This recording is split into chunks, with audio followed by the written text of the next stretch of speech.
When we're ready. Are we all set? Yep. Up and running. Good evening.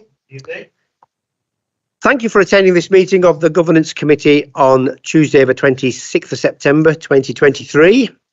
Before we start this evening, I would just like to outline some housekeeping rules. There are no planned fire alarms. So if it does sound, please leave via the emergency exits. And can I request that all mobile phones are kept on silent and switched off? Thank you, which I haven't done. I have now. Introductions. We'll go through introductions quickly. Councillors. I'll tell you what, we'll do introductions as we'll just go round. Starting with you, Mr. Moister. Chris Moister, I'm the Director of Governance and Monitoring Officer. Louise Mattinson, Director of Finance. Councillor Damien Brotherton, Walton Liddell West. Councillor Peter Gabbett for Lothick Hall. Jackie Murray, Senior Auditor. Dawn Highton, Head of Audit and Risk. Georgia Jones, Director at Grant Thornton, the Council's External Auditors. Alison Wilding, Head of Customer Services.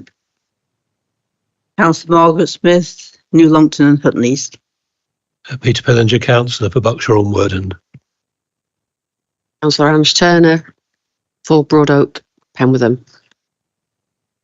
Councillor. Oh, sorry. Claire Gornall, Democratic Services Officer. Sorry, I didn't see you out the corner behind. Councillor Wesley Roberts, Buckshire and Worden.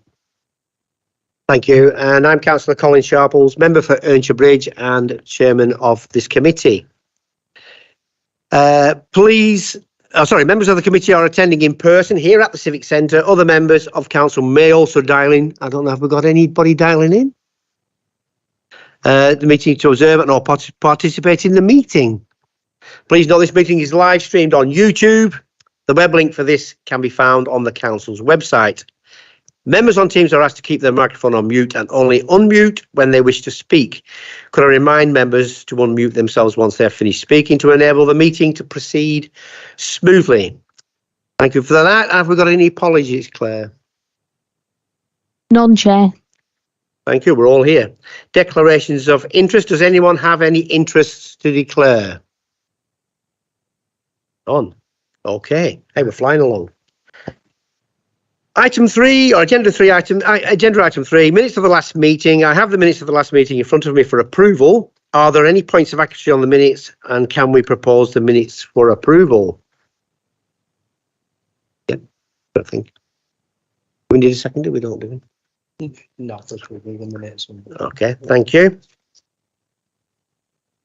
It's approved. Item 4, external audit progress report.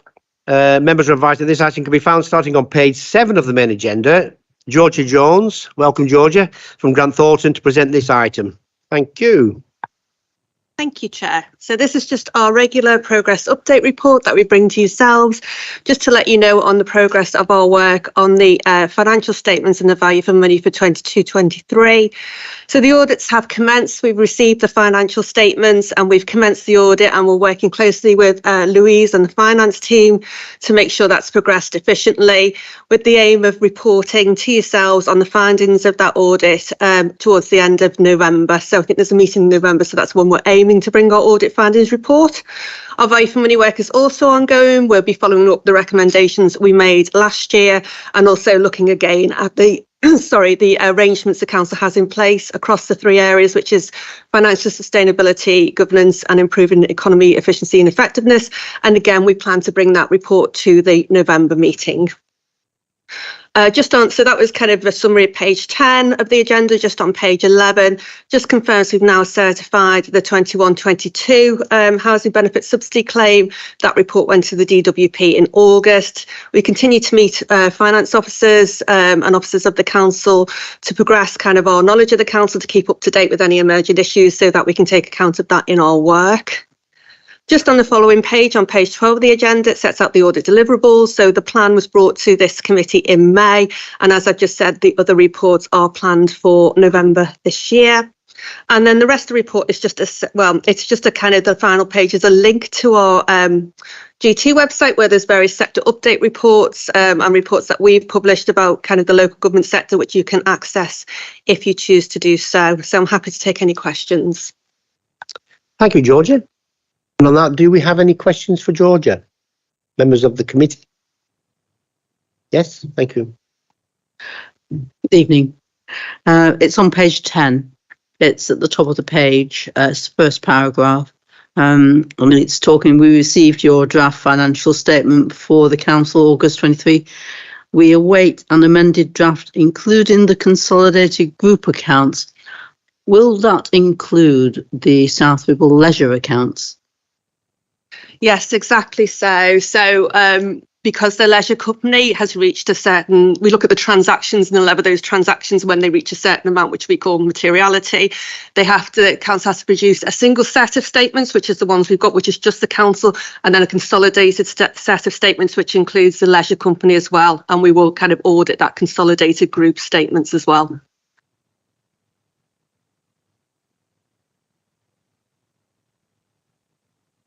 Another follow-up question, Councillor. It's on the other side. Our report has not met the deadlines because of issues identified in internal audit, which we have needed to complete additional work on, but you don't actually give us any information about what the problems are, if there are a problem, that the additional work had to be undertaken. So I think that's actually, my apologies, an erroneous kind of sentencing from last year. So if you remember, the 21-22 auditor's annual report was quite delayed because we were looking at the issues internal audit had found in relation to procurement. So I think that's referring to actually that report. So my apologies for that. But just on that subject, we are going to follow up all those recommendations we made as part of our 22-23 work in that area, and we'll report back to you in November on that one.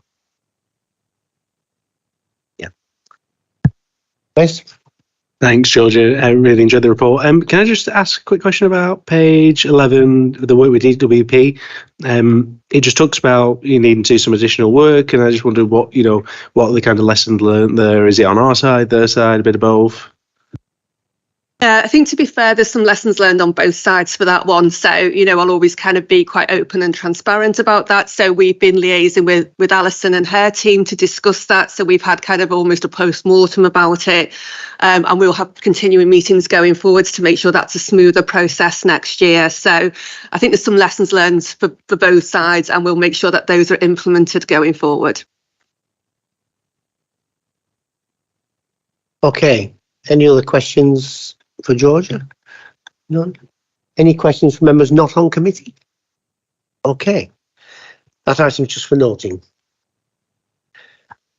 We do have agenda item 4A, which is a discussion on the public sector audit appointments proposed 23-24 scale fees. And I think, Louise, you're going to present this, and we may ask Georgia if she wants to add some comments after. Thank you.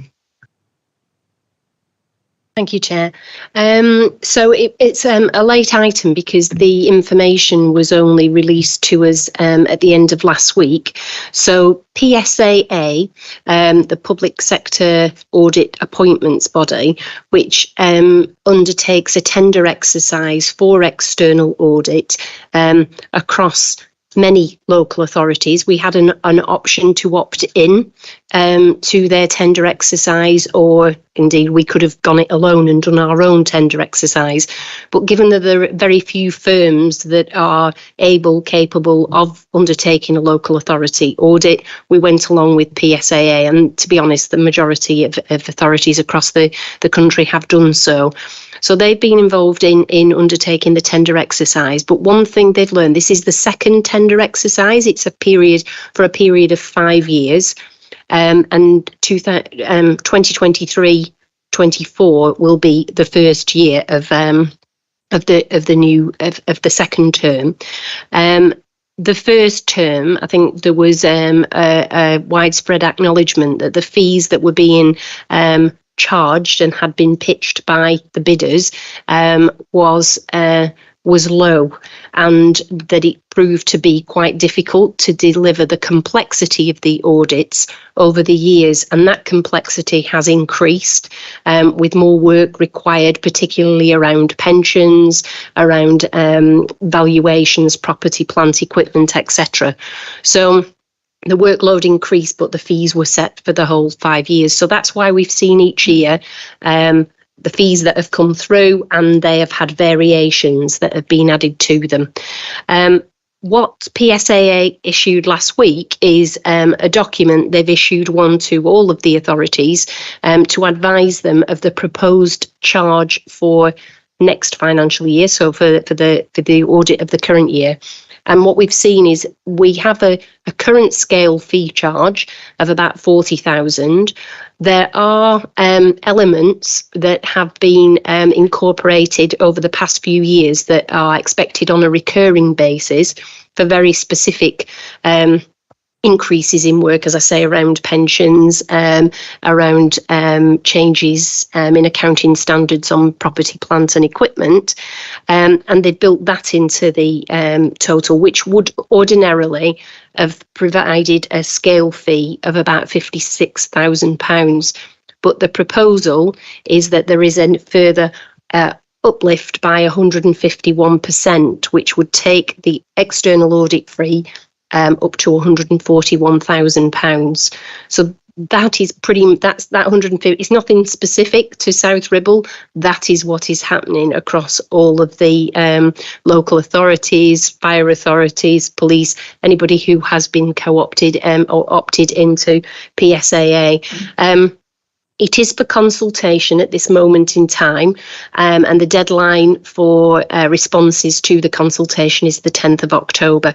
So I've just brought it to Governance Committee to get views, any points that you may wish to make that I can incorporate into a response to the consultation for South Ribble. I fully expect that there will be many responses, and there'll be an absolute outcry about the increase. Government have provided and acknowledged that there has been some increase in audit fees, and have made available some additional funding for last year and this year, but that's been in the sum of about £20,000. So that's a mere drop in the ocean, really, in terms of what the proposed fee is for next year. So it's really to take any comments and views, and I can incorporate those into the response. We're open. There you go. Yeah, thanks for that, Louise. Before I ask George to come in, that 141,000, that's if everything goes smoothly and normal. That doesn't cover things that we have to pay extra for, and so we could be paying a lot of money, couldn't we? Yeah, difficult. Georgia. So if it would help members, obviously, to be clear on this, PSAA have set this fee. They've done the calculation. They've decided kind of on all of their information what they know what the fee should be. But I can try and set out some context for members about what's changed since the last time this was procured, if that might be kind of helpful just to kind of get that context. So the audit regime we're in now is quite different to 5 years ago. So obviously kind of we have a regulator, as you would expect with any kind of professional body, and that regulator kind of comes in, looks at the files of all of the firms, assesses kind of them against the auditing standards, what the regulator thinks that needs to be covered, what detail it needs to be covered in. So as Louise has already alluded to, in certain kind of significant areas where there's, for example, significant estimates such as pension liability, valuations of investment property, land and buildings, the amount of work that auditors now need to do is much greater than it was the last time the kind of the contract was kind of procured. So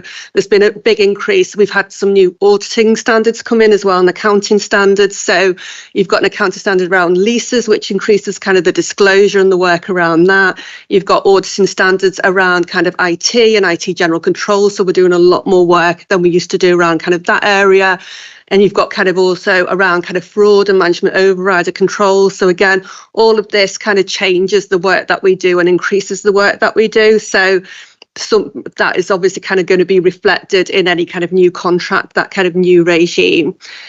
The other thing is, to be honest, market forces as well. It's becoming a more and more specialised area, the audit of public sector, trying to get kind of the right people with the right skills, the right experience, the right qualifications. That market is shrinking. So again, if you look at the supply demand side of things, again, we've got kind of pressures from that area as well in terms of recruitment. One of the things the regulator is very clear about is that we have to resource an audit with the right amount of people, with the right skills and the right experience. And again, that's really one of their key things as well. When they look at the files, not just the quality of the work, it's actually who's been working on this audit, have they got the right skills and experience? So it's things like that. The other thing I would say is if you go onto PSAA's website, it does explain some of this in a little bit more detail. It won't give you a detailed calculation, but it sets out kind of what they've taken into account, what's changed in terms of the audit regime. So that's just hopefully just to put, a bit of context into kind of what's changed in the last kind of few years.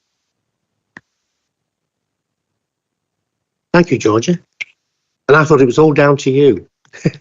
I'd even brought a bag of rotten fruit to throw, but I understand it now. Thank you.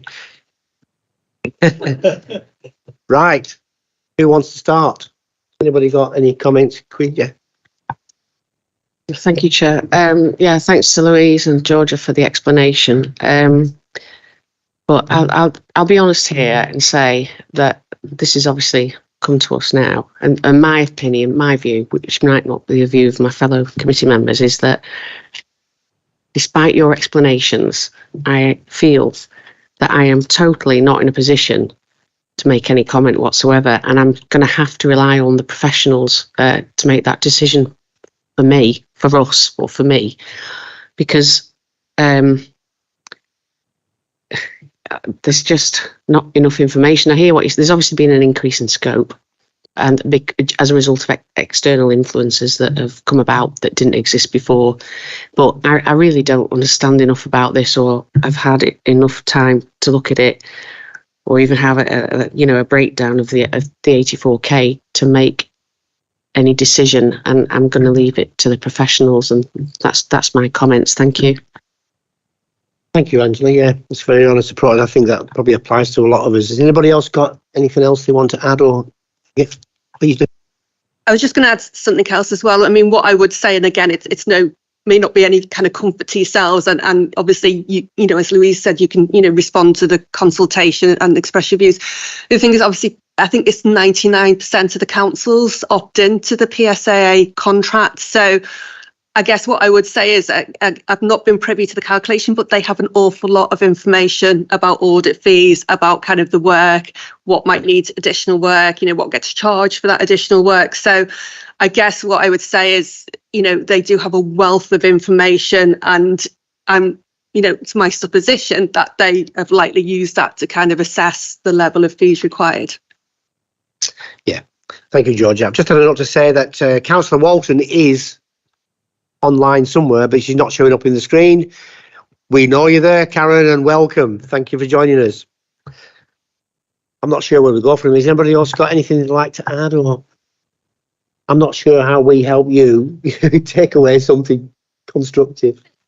I mean, obviously, as I said, the notification did only come round the end of last week, and what you've got is as much as I've got.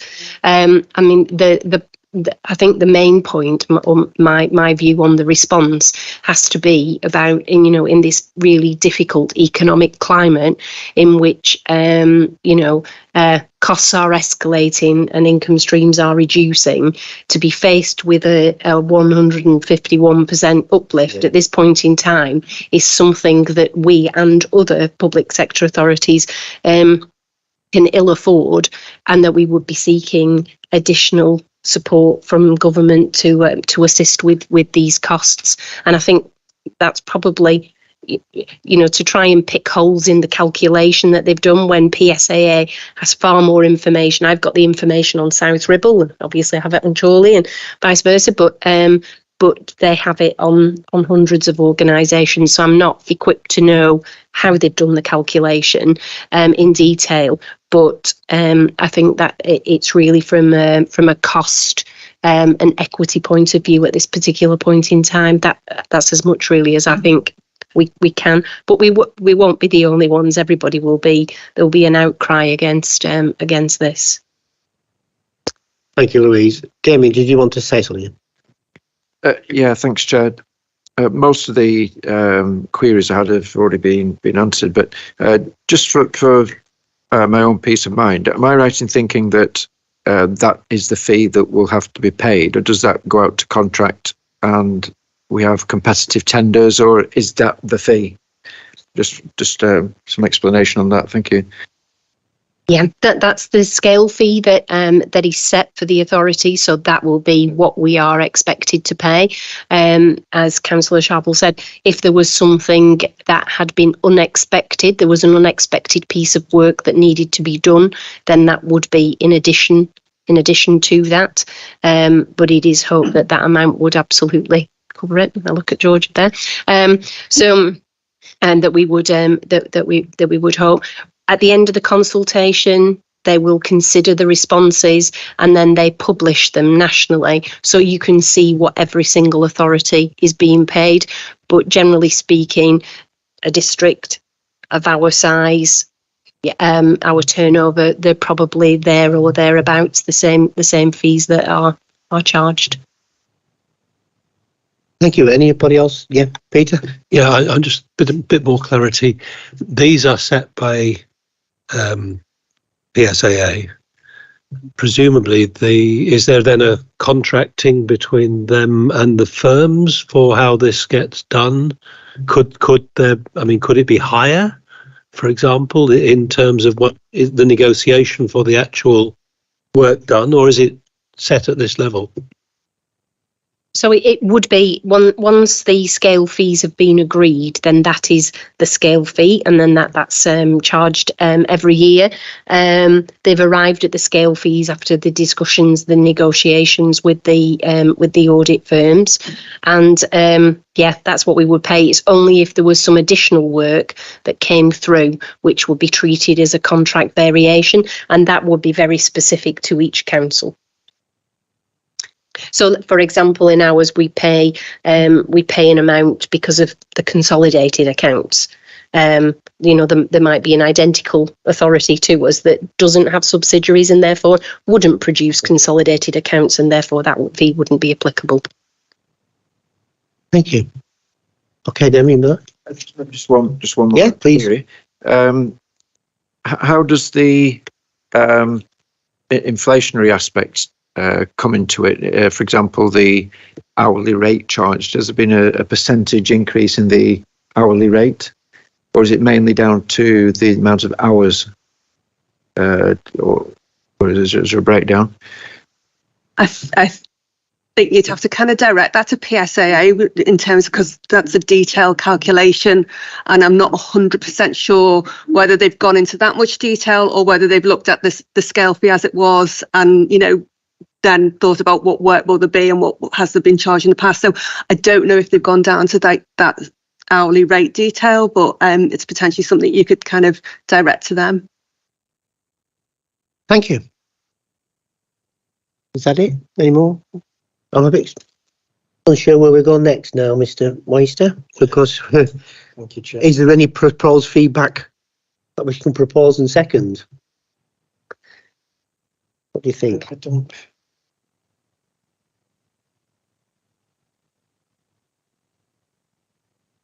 Yeah, I think it basically, from the discussions we've had tonight, if members are happy for me to respond on the basis as I outlined, to just express our deep dissatisfaction and more than hope that we are compensated for this increase at this particular point in time when the settlement comes out in December. Was that helpful? Will that suffice? Good. Okay. Oh, not the best item, but there you go. Okay, moving on. Item 5, internal audit plan for October 23 to March 24. And I'm going to ask Jackie Murray, Senior Auditor, to present this item. Thank you, Jackie. Hi, good evening. The report you have in front of you outlines the work that will be undertaken as part of the internal audit plan from October 23 to March 24. So the report sets out the work to be undertaken by the Internal Audit Service, and the plan is a vehicle by which we plan our workload and we prioritise the reviews. The main purpose of the report is to remind members of the respective roles of the managers and the Internal Audit Service, and to also seek the Council's approval of their internal audit plan for the next 6 months. Approval of the plan by the committee is a requirement set by the Public Sector Internal Audit Standards. So, the compilation of the plan, paragraph 8, professional standards for internal audit and local government specify that the Chief Audit Executive must establish a risk-based plan to determine the priorities of the internal audit activity, and this has to be consistent with the goals of the organisation. And in paragraph 9, we've outlined some of the tasks that we've undertaken to ensure that the audit plan meets the requirements of the organisation. So paragraph 10, we've included Appendix A, our plan for the next 6 months, and we've clearly outlined the link between the work we will be undertaking and how this meets them with the Council's strategic, operational and corporate objectives.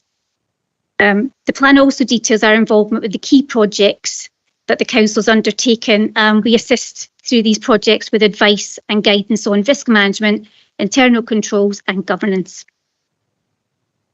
Paragraph 11, we highlight that for members to note that we've had a slight reduction in the number of audit days available, and we are currently undertaking a recruitment exercise which is quite successful, and we foresee a new member of the team in post in the next few months. We're looking to deliver the plan with some external support provided by our IT specialists, and we've also got a neighbouring council to undertake our risk management review, as our head of internal audit oversees the risk management service internally. If looking at the plan, you'll see that there's sufficient coverage for allowing the audit service and the annual opinion to be made on the overall adequacy and effectiveness of the organisation's governance, risk management and control processes. And it's anticipated that the number of audit days will increase during 2024-25 once our new member of team is fully trained and a full member of the team. I'm happy to take any questions on the report. Thank you, Jackie.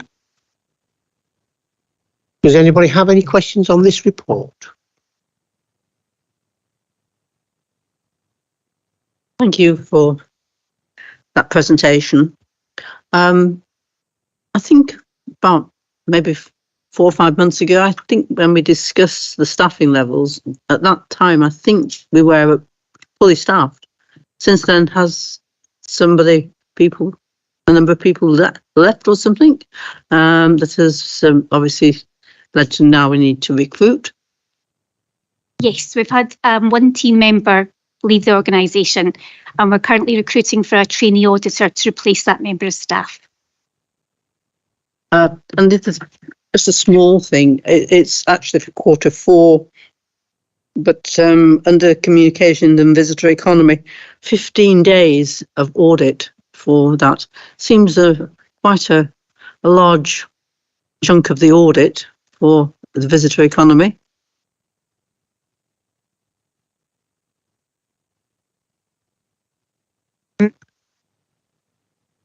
15 days is kind of our standard number of days for an audit, and events management hasn't been undertaken for quite a while.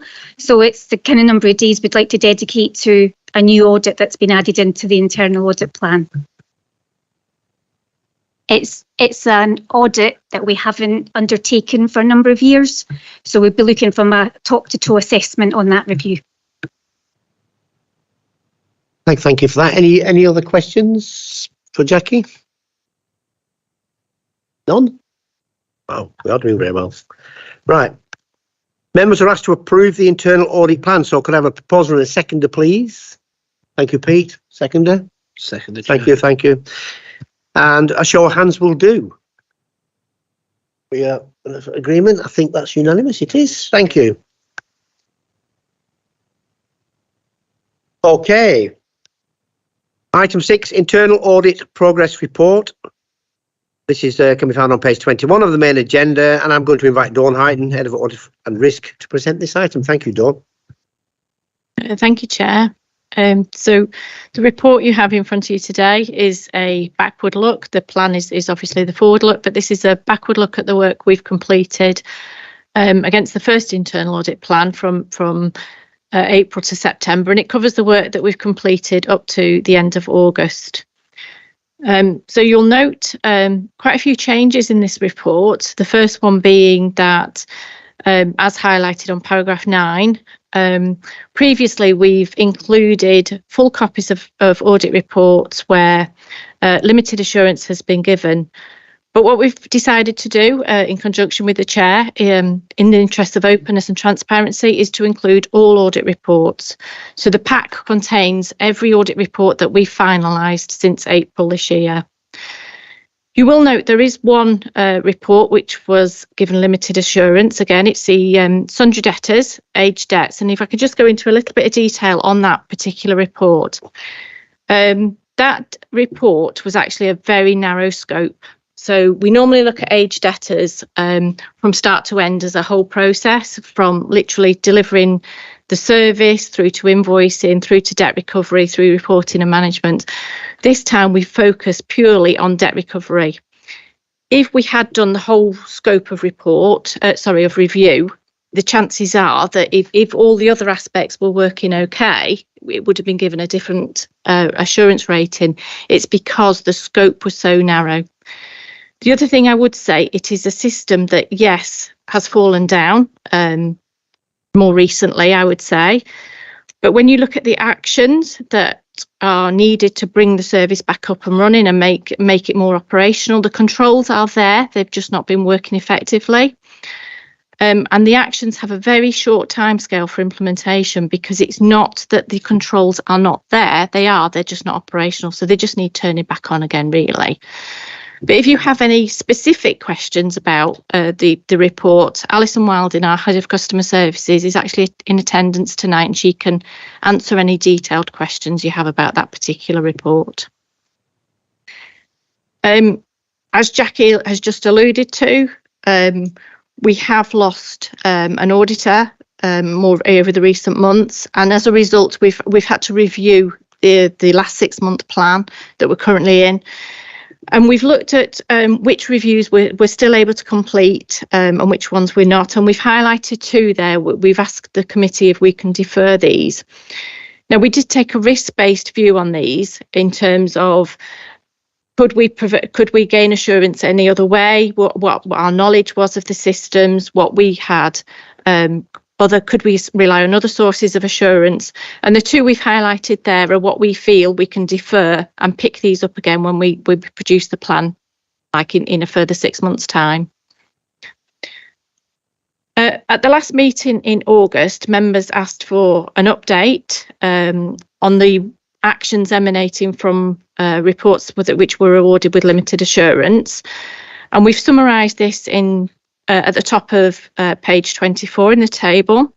So you can see the 5 reports that were given the limited assurance, the total number of agreed actions, how many were actually due, and how many have been implemented and which have been given a revised dates.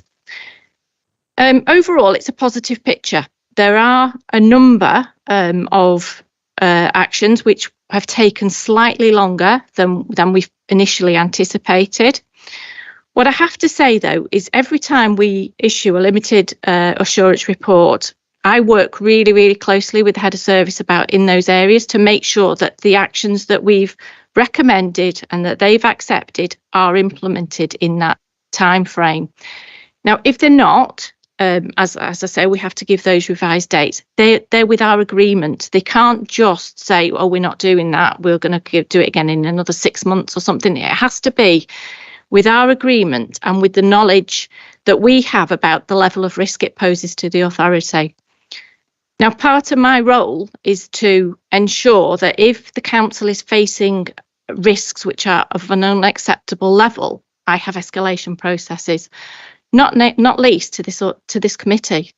So the fact that, I'm quite happy with those revised dates, I know what they relate to, I know what the dates are, I'm not raising any particular concerns to the committee, that should give you the assurance that it's all going in the right direction. Lastly, if I could just highlight as well, we, as you're all aware, we've recently had our peer review for the public sector internal audit standards, and I've attached the report. It is pleasing to note that, you know, we fully conform for all the 3 different aspects. There are a few minor process improvements we need to make, and those will be implemented over the next few months. But I'm happy to answer any questions on the report. Thank you, Dawn. Shall we look at questions on the report and have a look at the limited one separately? Any questions on the report apart from the limited one? Any? Yes. Thank you, Dawn, for that explanation.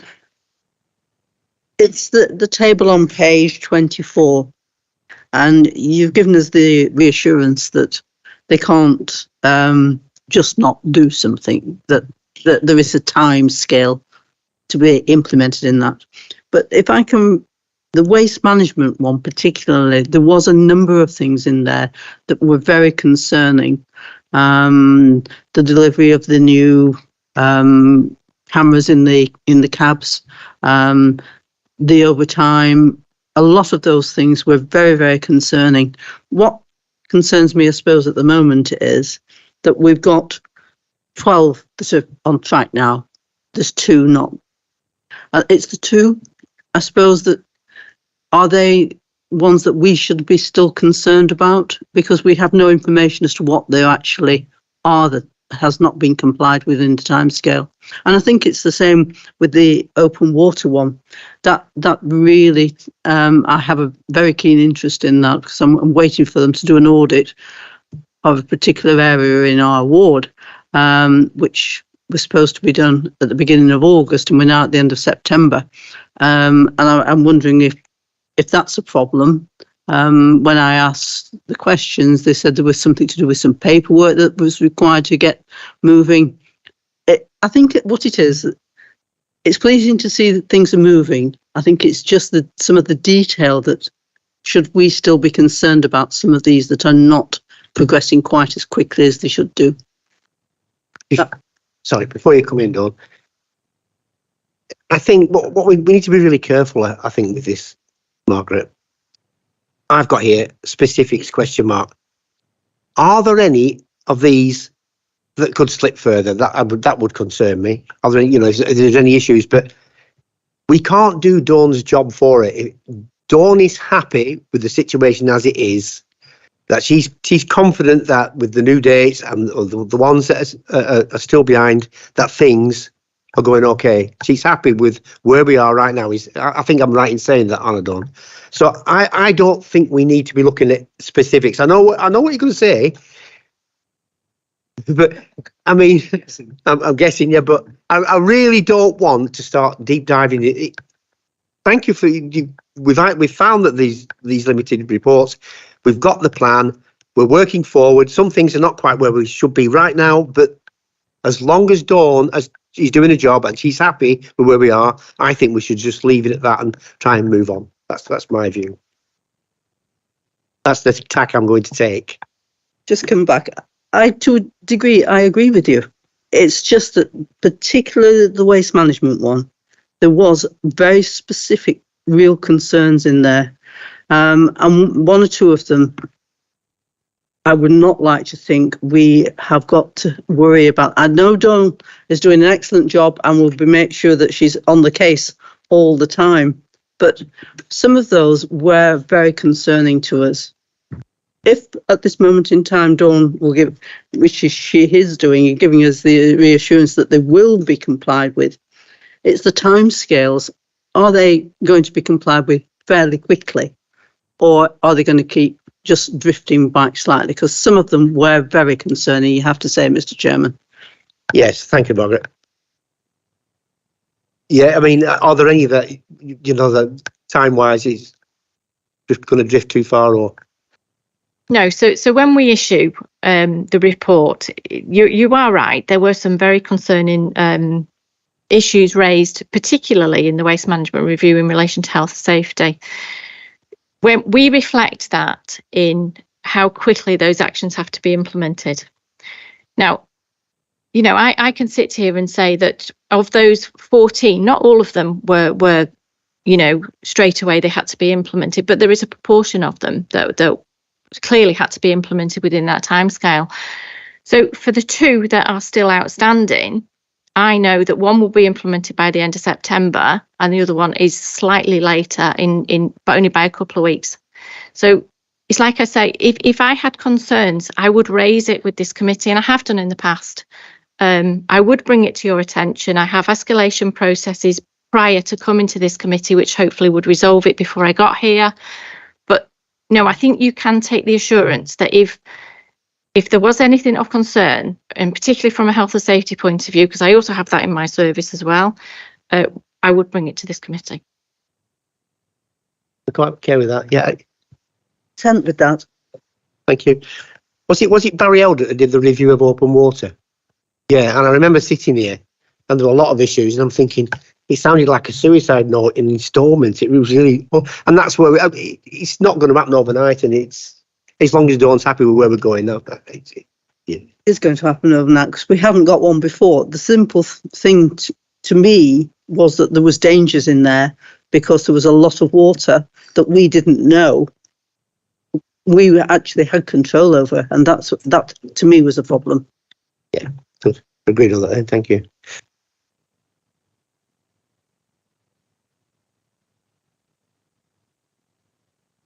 Yeah, but no, that's all right. Thanks, Phil.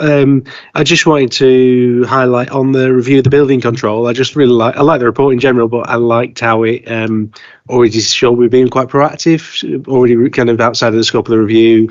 We've referred it to the Joint Shared Services Committee, and they're already looking. I think they've already looked at it in the July meeting, and they're going to do, potentially look at some work there, which would, remedy some of the things that have been highlighted there. So I just thought it was really nice end to the report. Thank you, Liz. Okay, any other questions on that? So just a quick. Yeah, sure. Just a quick question on page 41. It highlights that some invoices were outstanding, £8,500, and one applicant having 12 separate plot inspections to be invoiced. Am I not right in thinking that when inspections take place under building control, the customer pays in advance, or do we have a system like an account system where we send them a bill after the event? Because I always assumed that we paid a fee, sent a check in to book the service effectively. So maybe it's just an explanation on how that accounting practice works. Thank you. There's 2 different elements. So when people submit full plans for inspection, the fee's paid up front. Then a programme of inspections are undertaken.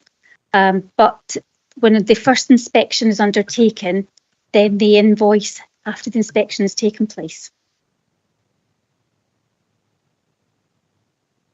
Okay with that, Damien? Okay. Should we have a look at the limited one now? Has anybody get any questions on the limited one? I had a feeling you might have a question on this, Margaret.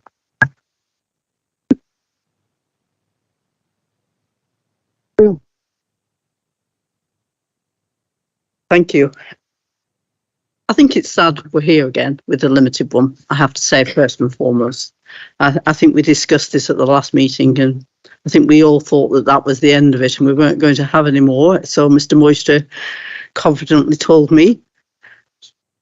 You ready with your answers, are you? Looking at it overall, I think the first thing went back to when the charter was put in place in February 2022. It was earlier this year, January 23. The charter was. It says. Sorry. It says February 22 yes, here. Sorry. Yes, it was. Yes, my mistake. Sorry, I'm talking about the customer access charter. Yeah. No, this one is the fair collection charter. Yes. Was put in, and it does say there that it's going to be reviewed after 18 months, which I assume if you work that out from February 22, we're about there or just past it. Just point of order on that. I see where Councillor Smith's going from. It says that the charter was formally approved. Does that mean it was done that date, or was it actually brought in at a later date? Just any officer, if they actually know. I doubt it was approved and done straight away at approval. Well, even if it was done a few months later, we're still 18 months down the line, I think. The only point I'm making is that within the charter, what it actually says is if there is any reduction in the collection, it's going to be reviewed. And I'm wondering whether you feel that there has been some reduction in the collection at the moment, and how you can operate that. And I have a few more questions, but I would just like that first. In terms of the level of debt that's been collected, it's quite difficult to quantify in terms of sundry debts, because there's various types of miscellaneous income. There's some large invoices that are raised, in particular around SIL and Section 106 agreements, so it does very much fluctuate the level of debt that's outstanding to the council. In terms of collection for council tax, those collection rates have been maintained over the last few years, and similarly with business rates. Business rates is slightly performing behind target, but there are some reasons in relation to the level of debt that's changed since last year. So last year appeared to be exceptional performance, and when we compare that to 21-22, the current collection rates are comparable to that time. You're happy with that? You've got some more questions, haven't you? Carry on.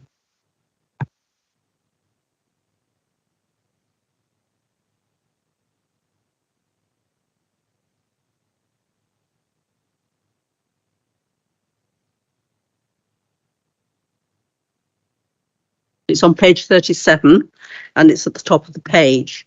And it says, our review established that a significant proportion of the aged debt report, Chorley 26, South Ribble 76, are not being automatically issued emailed. The difference between the 26 and the 76, how do you calculate that? What does it mean exactly?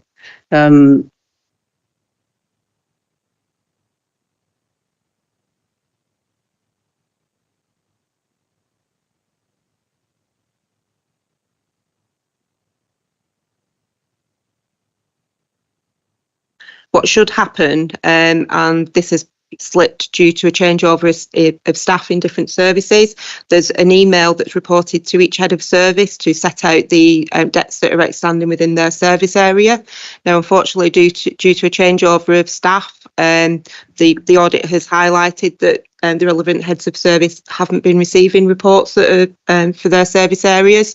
This has been rectified in recent weeks, so I can assure the committee that heads of service are now being made aware of debts that are outstanding within their service through these reports, and we've also been having discussions at senior leadership team and senior management team to raise the profile of outstanding debts and responsibilities that services should be following through with.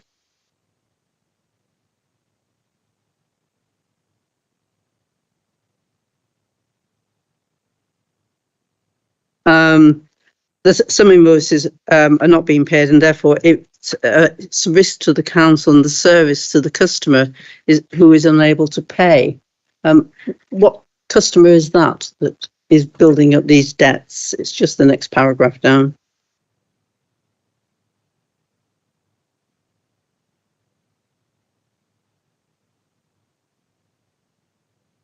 Oh, yes, please, Dawn.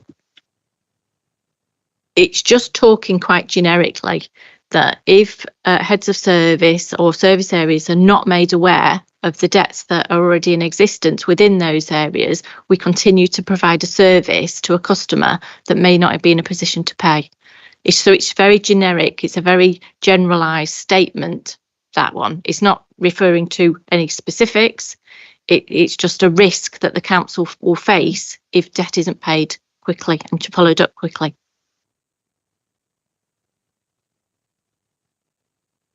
I think it's the word service, as if we're giving a service to somebody. And who are they? Is that a department or a customer outside of the council? I don't think we need to be that specific, do we? I don't think we do. I was just going to say, Chair, there was an example that Councillor Bretherton highlighted in the building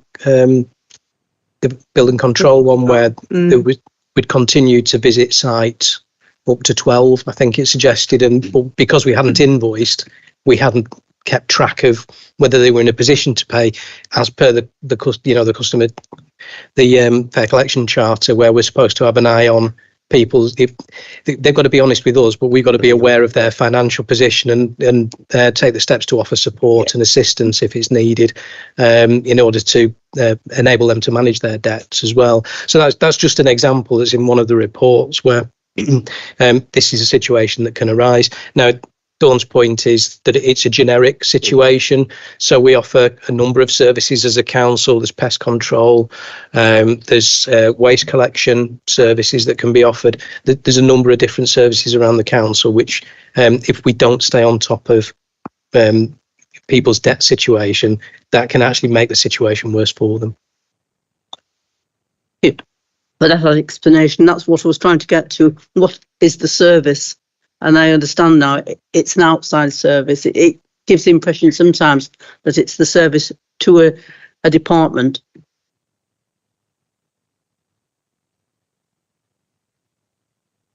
Any other questions or comments? Damien, please. Yeah, thank you, Chair.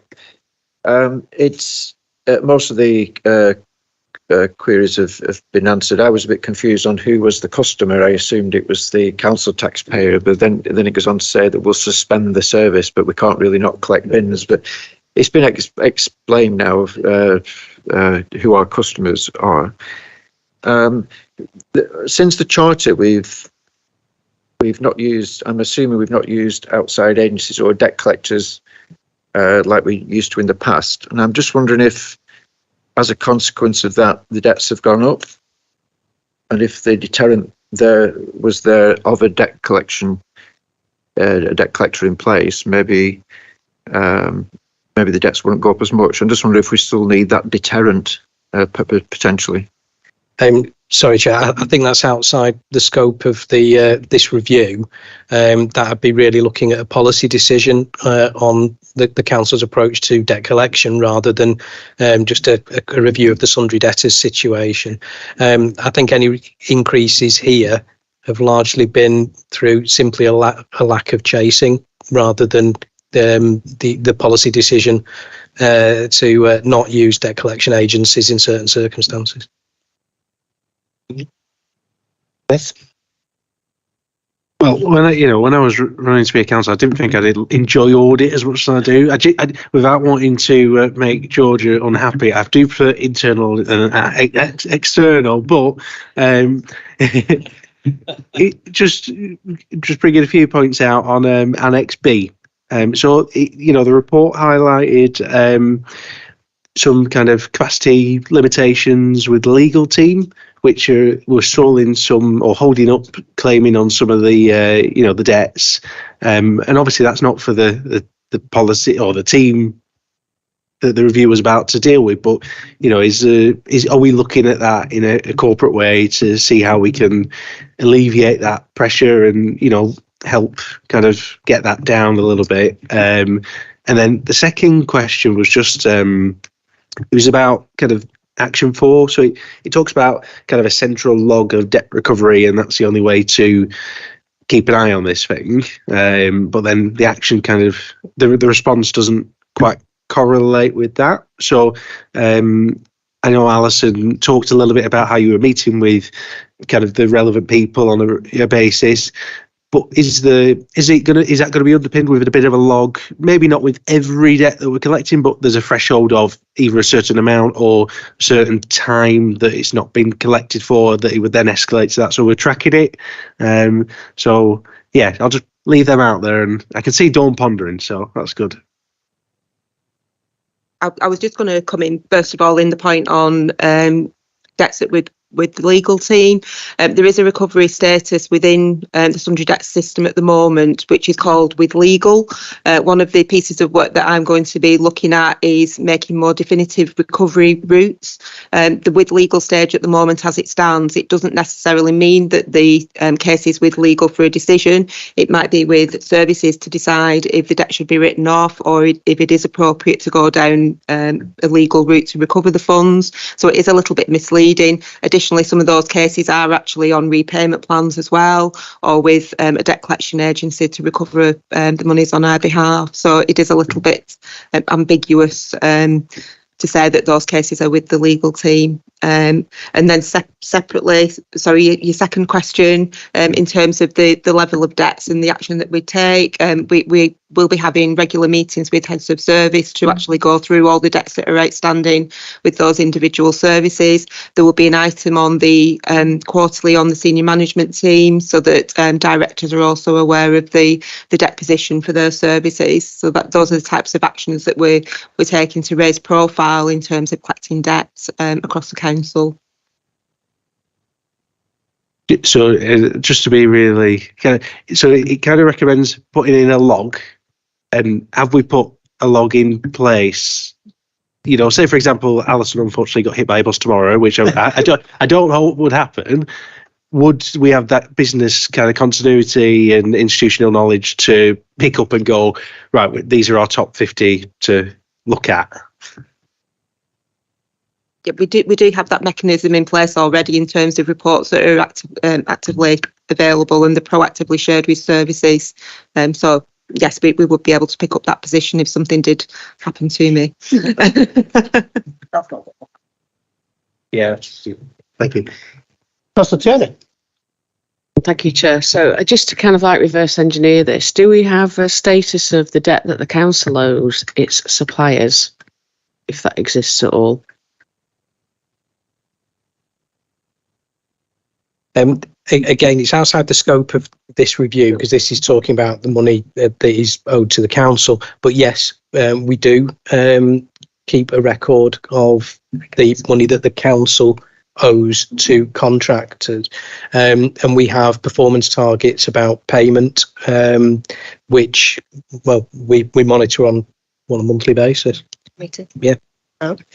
So we have a process in place. So every any invoice that has been authorised by the service department, so services across the council, those services are responsible for getting the invoice onto the finance system and authorising it. And anything that is authorised as of first thing on a Wednesday morning is paid Wednesday afternoon and lands in the supplier's account on Friday. That's just paid by backs.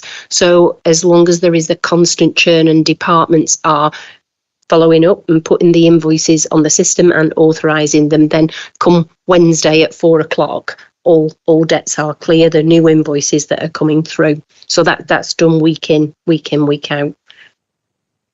So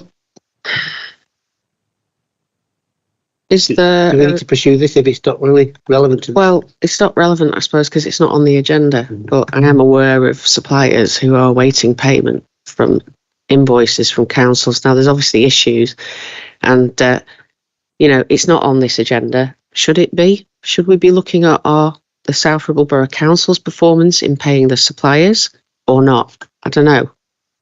Chris?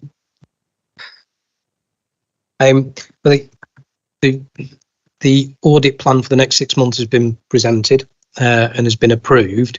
No doubt Dawn will take that not to change for the next 6 months, but we can look to review that in next year, or is it part of the plan already? So the review of creditors was done, I think 21, 22. It was also repeated. It was done 2021 and then it was repeated 21, 22. And all the actions that were recommended at that point in time were implemented in full. I think it was then given substantial assurance rating. I'd have to double check, but I can do that. But given that our work is risk-based, it is a financial system that we would review every 2 to 3 years. So the chances are it would come up for review when we produce the plan next year. that's highly likely it would appear in the next 6-month plan from April to September 24. I suppose if you've got specific examples of, if you want to, notify me offline, I can look into it. But the system, the system we have directs us to pay, and if we say there is only one reason for not paying, and that is that we've placed it in dispute, so there is a reason not to pay it. There are legal requirements on payment of invoices, so there is interest that has to be added if they're not paid in a timely fashion, and that's under statute. So that our system is loaded towards payment rather than not payment. So, I mean, I do know, I am aware of examples of suppliers that haven't been paid, but I think it was more a question of, we're talking about the performance of, is it debtors paying us? Or is it creditors? I always get mixed up. But the committee isn't covering the suppliers that were not paying, and it was more a case of, do we want to include that into our agenda? But I think what you've said is the agenda has already been set for the next 6 months, and you've also said that invoices probably end up not being paid because there's obviously a dispute with the supplier. The point I was making, I guess, is we don't have visibility of that, so it's okay to scrutinise how we chase the debt for the suppliers that we've got, but I guess there are cases where we've not paid out money that we're owed, and we don't have any visibility whatsoever in this committee of that side of the story of invoicing, and whether the whole committee, not just me, want to include that in the plan, but obviously not for the next 6 months. That's all I'm saying. Thank you. Just in terms of that as well, so even if we did a review of creditors, there's nothing to say that the testing we would do, because I'm sure Louise can give you figures, but there must be thousands and thousands of invoices that are processed. So we would look at the risks to those invoices being paid and make sure that there's appropriate mitigation in place. We may highlight that some invoices are not paid in a timely fashion, but 99% of them would be. So it's, as Chris alluded to, that there will be reasons sitting behind why those invoices are not being paid, and it's the system and the risks to that system operating effectively that we would be looking at. So it's quite, we would look in depth, but there's nothing to say that we would select for testing invoices that you're referring to. It could be that our sample would show up absolutely nothing. So I would say if you had concerns, I would speak to Louise specifically about the ones you're concerned about. Yeah, it's just to confirm exactly what Chris said. If an invoice isn't paid, it's not because we are deliberately withholding payment. It's just there would be in dispute, or invoices get lost. So if the supplier hasn't been paid, they should contact the department to whom they requested the service and follow it up with them, because then they will then process the invoice and get that through to us, and then it will be paid. But payment runs go every week, so whatever is on there would absolutely be paid. Lovely. Any more for any more? Okay. Well, that item's actually for noting, but we do have to, I think, make a decision about the two that we're going to defer. Yeah, it's a deferred to defer till next time. So do I need a proposer in a second? Somebody to propose that we do defer those two items, and somebody to second it. I'll second it, Chair. Yep, the proposal is it. And a show of hands. I think that's unanimous. Yep, lovely. Okie dokie, moving on. Item 7, Governance Committee Effectiveness Review. Of course, we're effective. Dawn, this is one for you, I believe. So members will recall that at the meeting in August, we raised awareness of the The guidance CIPFA had recently issued, the audit committee, is the practical guidance for local authorities and police. And we said at that meeting that we would carry out a self-assessment to compare the operation and arrangements of this committee along with to the best practice, and that exercise has now been completed and is included at Appendix A. There are only 4 areas where we need to perhaps focus on for tonight. Everything else we were compliant with.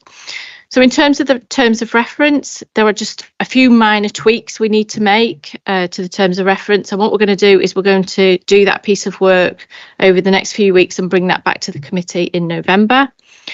The skills and knowledge, the guidance suggests that that's carried out on an annual basis. That's something we haven't done since 21. So again, that's something we issued at the last meeting. Thank you to everyone who responded. Those responses have now been analysed, and the results are included at Appendix B. Also, in terms of the skills and knowledge, we have arranged CIPFA to come in and deliver the training on the audit committees, or governance committees as we call them. That training is due to take place on the 30th of October. It's been suggested that it's mandatory for all governance committee members. We have done it before, and the feedback that we received last time was very positive. So, I'm hoping that the uptake for that will be very good. The other main areas was the appointment of an independent person onto the committee. So CIPFA recommend 2 independent members, and I've set out the reasons why they make that recommendations under paragraph 16. But ultimately, it's a committee decision whether you would like the support or the guidance of an additional member or 2. And then finally, we need to ensure that we meet best practice. We need to produce an annual report, and that's been agreed with the chair that that's something we will start to do. And the timing of that we thought would be best about May, after we've covered the full year cycle of reports. So as I said, the training has been arranged. I've also included the outline of the training day, but I'm happy to answer any questions on this particular report. Thank you, Dawn. Before we look at the independent person, are there any points, or questions or comments on the rest of the report? Pete? Thanks, Chair. It's nothing really major on the report, just the training day. Is if we could perhaps look at other options for those of us who obviously work, but I'm also an accountant, so the end of month is probably the worst time for me to try and take some time off. Yeah, that is a good point. We'll have a look at that if you don't mind, Dawn. Any other points on the report apart from the independent person? Because we now need to. You do it, yeah? It's just really. Yeah. I was just looking at the self-assessment thing at the back. Sorry, page 79, and it just talks about the treasury management. And there was a lot of members who filled in their self-assessment, basically saying they were either poor or didn't have as much knowledge on that. Is that something that's going to be covered in the day training, or will we need a separate member set? I'm just making sure we're all joined up in the sense of other members that aren't on governance might want that training. It could be one of our member suites. Yeah, there are a couple of areas that have scored quite low in that skills and knowledge questionnaire. So what we'll do is we'll deliver that initial training by CIPFA, and then we'll revisit any other areas that aren't covered by that training. Thank you. Any more on the report generally? No? Right, the independent person. Thoughts, please. I would strongly support this. I think that we should open ourselves up to such an independent person, and it would make our work, has the potential to increase the value of our work. Yeah. I'm looking at you, Margaret. I've thought about it. I think it has been mentioned before, but I'm quite happy. And 2 people, yes, I think would be ideal if we could get the right calibre of person. It's finding the right calibre of person, I think, is going to be the quest, if that's the right thing to do. But no, I'm quite happy with that. Anybody else? But more of a clarification one, Chair. Would it be independent people we recruit to sit on this kind of exclusively, or would it be making use of the independent people that I know we added one to full council, we've just gone, but is that standards? Yeah, is that, well, no, it wasn't standards, I don't think. I think it was, not sure, Chris is going to come in, but is it the same people or do we have to recruit again? But I'm supportive of the principle. Yeah, they were for supporting standards. So because they were obliged to have a minimum of 2 independent persons, and that's a legal requirement. I suppose it could be the same person. I don't think the legislation prevents it happening, but I suppose you start to undermine the independence if you have too many roles within the council. And it is 2 very different functions, but that would be something that would concern me a little bit, because we've recruited or done a recruitment process for the standards positions, so they may not be suitable for a position on this committee anyway, because it's a different skill set. Yeah. Do you have any thoughts, Dawn, about who that person should be, or how we decide who it is? There are other authorities in Lancashire who do have independent members, and I know a couple of them cover a couple of different authorities, so maybe we could approach them to see if there was any interest there. But I think it's something that's certainly beneficial. It brings a different skill set to the committee. I agree. Anybody else? Damien? With the independent person role, does that come with a cost? No. So it's volunteer. Yeah. Okay. I mean, they can seek expenses. So yeah, it could cost in that respect. But any comments from anybody not on committee? You've forgotten completely about me. I sat here quietly. There's a few questions that I wanted to ask all the way through, but I'll just ignore those at the minute. And just on the independent person or persons, operationally, how would that work? Do we get together? Would we all get together as members with the independent person who will give us their points of view on various items on the agenda? So we then come into a meeting and start asking questions. Just operationally, it might be difficult, but has somebody got some sort of knowledge of how it actually works, or how it could work, or the options that would be available?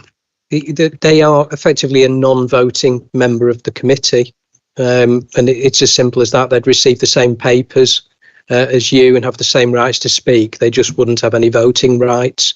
So it's the independent perspective, I suppose, that would be brought into the room. Just a bit like me then. Don't get a vote. Yeah, let's go with that. As my daughter says to me. Oh, good. Thank you, Phil. Right. Anything else? So we can note the report, and now we have to have a proposer and a seconder regarding the appointment of independent members. Thank you. So are we all in favour? We apparently are. Thank you. Done. Okay, and finally, this should be quick.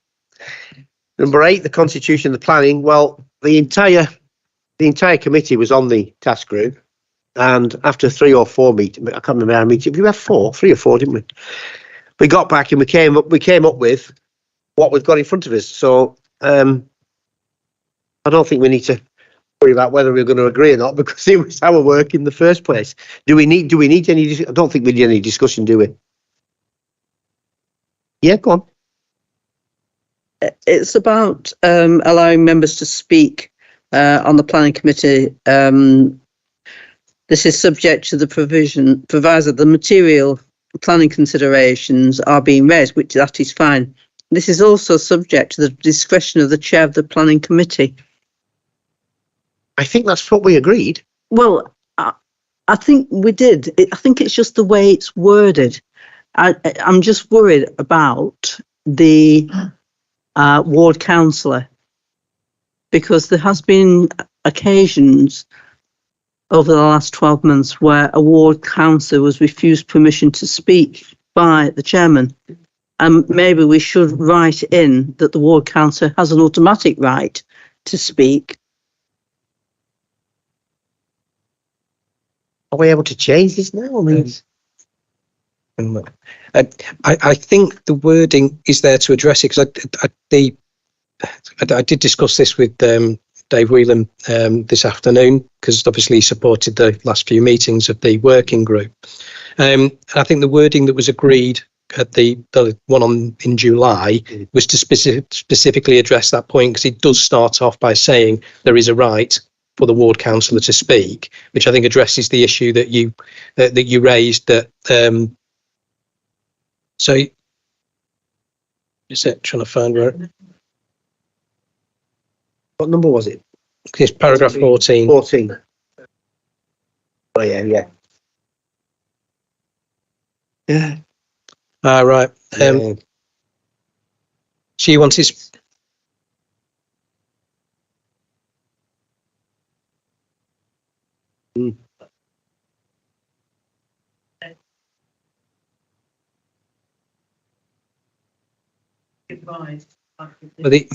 The fact give rise to the fact that the ward councillor may actually be at the discretion of the chairman.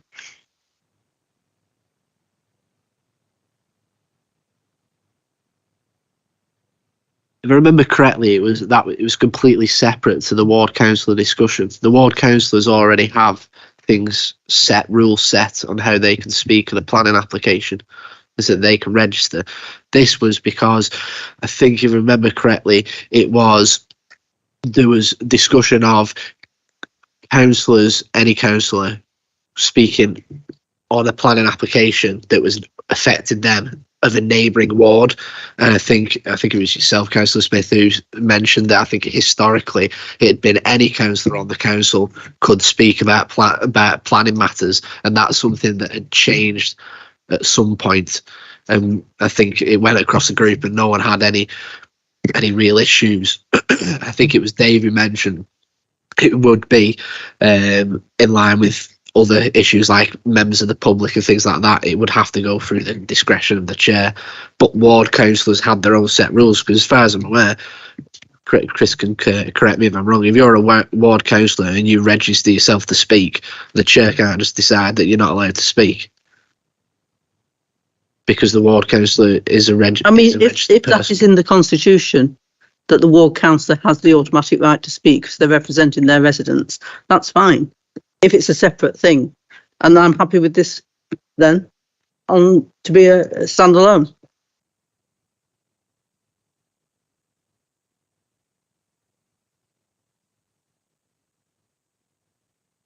Peter? Well, it may be superfluous, but would it be worth adding to this paragraph that this is subject to the right of ward councillors to speak anyway? That way, there is if anyone were to raise it, then you can I also say sentence at 15 needs rewording to some extent, because I don't think it makes full sense as it is at the moment.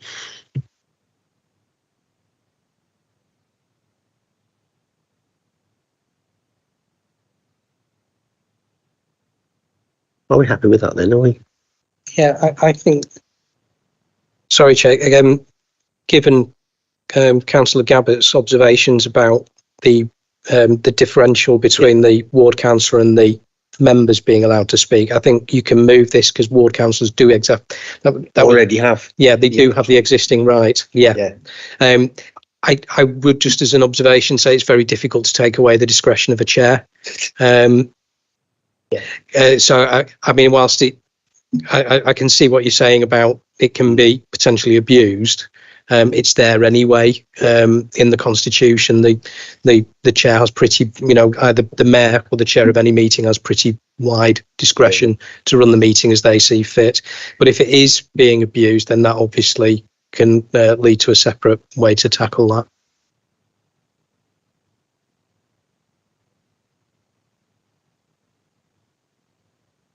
Sorry, anything further, Noel? Okay, so we've We're asked to consider and agree the proposed changes set out in paragraph 15, and that these changes be recommended to full council for adoption. So I need a proposer and a seconder, please. Propose those, Chair. Seconded? Yeah, thank you. Are we all in agreement? Show of hand. Unanimous. Done. Thank you. Yeah, you may. Thank you. I'm getting ahead of just a little bit ahead of the any other business because it does kind of tie into this report.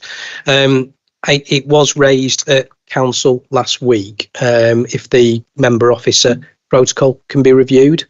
There is going to be a further review undertaken of the contract procedure rules and the financial procedure rules.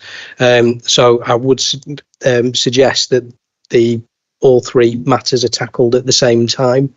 Again, the changes to the contract procedure and financial regs are technical in nature, and I wouldn't necessarily want a full, or think that members would want to sit through a full discussion of technical changes, because they are more around procedures for our internal procedures rather than the member procedures. But it depends on what members want to do. If you want to be involved in the member officer protocol changes, that's fine. But what I was going to suggest was, if I undertake some written amendments and present them to the committee for review, and then if members aren't happy with them, then we can have a working group at that point, and it might just move things on a bit quicker. Yeah, good idea. All in agreement with that? Yeah. Good. That therefore ends the meeting. Thank officers and Georgia for coming along and your reports, and thank you members for your contributions. Safe journey home.